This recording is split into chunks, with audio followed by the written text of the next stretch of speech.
This is a very interesting story. Not so much unique or anything like that. Wow, a suspected carjacker gets blasted. More at 11, like, there's no real new ground to cover here, but it raises a very interesting discussion, and this was circling around on social media quite a bit, okay? Texas man uses Apple AirTag to track down person who stole his truck, then he kills him. There's a lot more to this as well, but it also brings up several interesting talking points, but we'll lay the groundwork first because I'm not just going to be a headline reader and tell you that, oh no, yeah, we can just go ahead and base our opinions off of that. There's additional context required. So, San Antonio police said a man killed another man who allegedly stole his truck after tracking the thief with an Apple AirTag. Based use of an Apple AirTag, if you ask me. San Antonio Police Department said the incident happened on Wednesday in the city's southeast side of the shopping center, according to KHOU. The truck's owner used an Apple AirTag tracking device to see where the truck was located. Cool. Officials said they received a stolen vehicle report around 1 p.m. on Wednesday out of a home in North San Antonio. Police said the truck's owner used an AirTag to track the vehicle nearly 20 miles from where it was stolen. The alleged thief wasn't aware the vehicle was being tracked. Well, yeah, of course, those AirTags are real tiny and stuff, so, you know, they're about like a quarter in diameter or size anyways. Authorities found several bullet casings and 2 cars with their windows shot out. Sweet. Officials are determining if suspect will be charged in the fatal shooting. Officer Nick Solis said people shouldn't take matters into their own hands if their car is stolen. Yeah, why not? It's San Antonio. We know that the police are, pretty pathetic. Remember, because it was San Antonio District that when Ron DeSantis, the last base thing that he did, fired all of those illegals into Martha's Vineyard. It was San Antonio sheriff that wanted to go after him at a criminal level. I was like, okay, great. So, you could really trust the San Antonio authorities when it comes to good policing or good police decision making. So if you know where your vehicle's going, why involve a third party? And especially, this is Texas after all. Open carry, constitutional carry. They're going to be packing. If you get your vehicle stolen, please do not take matters into your own hands like this, Sola said. It's never safe, as you can see by this incident. Well, I don't know, the guy got his truck back, minus a couple of blown out windows, but he still got his vehicle back. Spokesperson for Apple, and we don't know if they were doing any nefarious activity as well, because San Antonio is a pretty big hub when it comes to disseminating different packages that come across the southwest border. If you know, you know, and if you don't worry about it. A spokesperson for Apple has previously pointed Fox News Digital to a recent update that stated it works with law enforcement to track down AirTags used for criminal purposes. AirTag was designed to help people locate their personal belongings, like a truck. See? He's actually using it correctly. Not to track people or another person's property. Yeah, that's not what happened. And we condemn in the strongest possible terms any malicious use of our product. No, wasn't this a guy had his vehicle stolen and then, he got his vehicle back? This is the appropriate use for it. Unwanted tracking has long been a societal problem. Yeah, all the way back to, when Cheaters was on the air and they used to hire private eyes to go and snoop on some of the biggest dorks with some of the worst improv skills ever. We seen you and your mistress enter into that motel. What do you have to say for yourself? We were just tired and I just needed to nap. Yes, your penis was tired and it needed to rest inside of her vagina. Great, wonderful, fantastic. But unwanted tracking, yes, long been a societal problem, and we took this concern seriously in the design of AirTag. It's why the Find My network is built with privacy in mind. Uses end-to-end encryption, and why we innovated the first ever. Why are you running deflection for the fact that a good thing happened here, okay? Man's vehicle was stolen. His belongings were recovered. The thief pulled a gun on him. He returned fire. And then he got his vehicle back. Ta-da! Fantastic. Okay, and you take a look at this story as well. Since we got the time and we got the parts. Man tracks stolen suitcase using Apple AirTag. Finds suspect wearing clothes. Okay.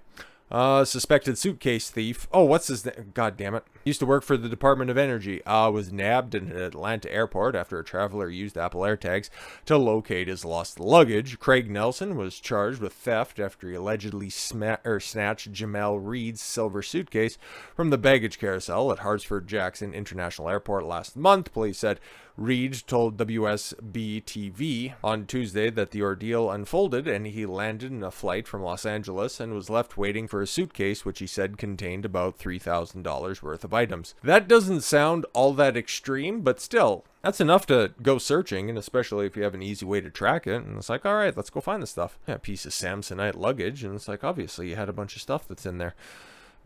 But yo, okay, I was going to baggage claim and I'm trying to look for my luggage, just to stand there for about 30 minutes or so, and I'm not seeing it. Eventually I pulled out my phone, I had my AirTag on my luggage. The traveler said the tracking device he had stored on a suitcase was showing the bag had already left the airport. He quickly alerted cops when he saw it was suddenly moving back in his direction. Reed tracked the bag until it arrived back at the airport and then filmed himself confronting Nelson, who he described as homeless over the alleged theft. So again, okay, so this is the guy who took the advice of the not San Francisco, okay, their idea would be, I don't know what you want us to do with that, but the San Antonio Police Department, I was about to go San Diego, but San Antonio took their advice, but then he still ended up solving it. And it's like, again, if you can solve the problem yourself, and especially if it's just some bum, but you probably don't want the pants or the shirt back. I'm just saying. This silver one here, I have a tracking device on it, and I tracked it to you. You have my shirt on. That's insane. My shirt and my jeans. This guy stole my luggage. It had about $3,000 worth of stuff in there. He filmed Nelson lying on the floor of the airport because cops eventually cuffed him. Eventually. Yo, just terrible. So if this guy just would have got up and left, they would have went, oh, at least you got your stuff back. Oh, good call on the Apple AirTag, right? But yeah, do you really want us to... How much does a shirt and pants really cost? While he would have been completely within his own right to use his shirt as a cleanup rag and beat this guy about the head with the suitcase that he stole, just moving back to the original story of this shooting that happens over a stolen vehicle. All of the scuttle that was going on social media a few days ago when this was popping, was this justified? Well, mostly everybody was just going off the headline, not realizing that there was a gunfight that took place afterwards. So yeah, obviously, you pull up and you start saying, hey, that's my vehicle, and somebody pulls a strap on you, you have 1000% justification to defend yourself. So yeah, no, it's all fine at that point in time.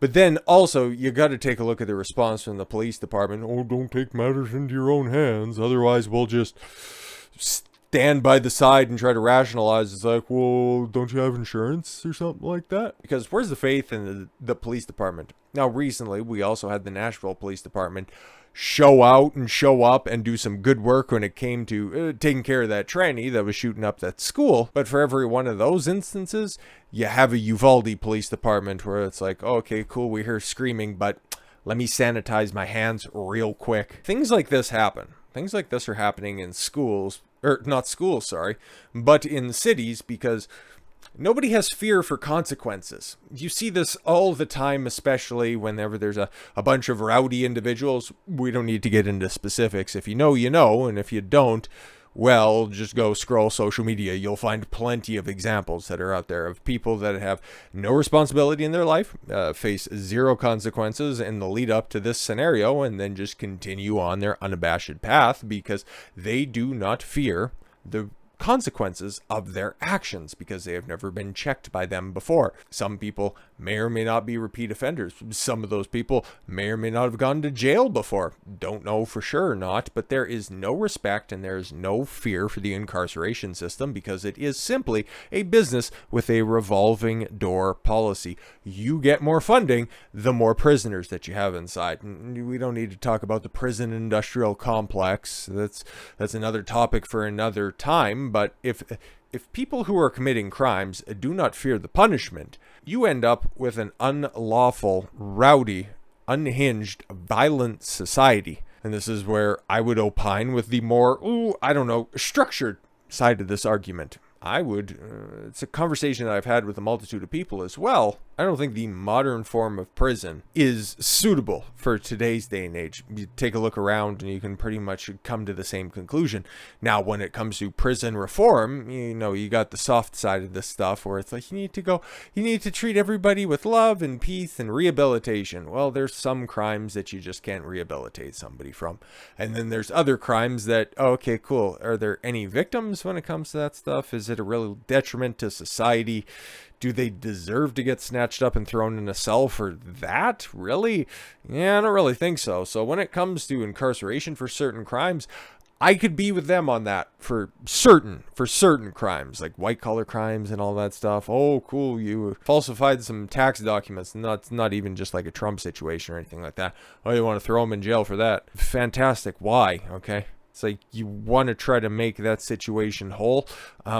Maybe make them, find them, make them go to work so that they can produce the money in order to make that situation better. That seems likely. But when it comes to something that's violent, something that has provable victims, I'm more of the fire and brimstone approach when it comes to prison. Okay, prison should be a deterrent. It should be a punishment. That's my opinion, not my prescription. Take a look at other places around the world where there's much more stringent laws on the books, places that are generally speaking much safer, happier, conventionally oriented societies. Put it this way, nobody's stealing old Chevy Silverado pickup trucks, a 2003 Chevy Silverado, in order to do a stint in a Qatari jail. I'm just saying that. So for me, when it comes to victimless crime, why bother? Okay, why bother with the cot space? But when it comes to violent crime, yeah, you got a point, but making it a cushy situation, everything should be a maximum security, okay? And it shouldn't be nice. It shouldn't be accommodating. You are a net negative for society.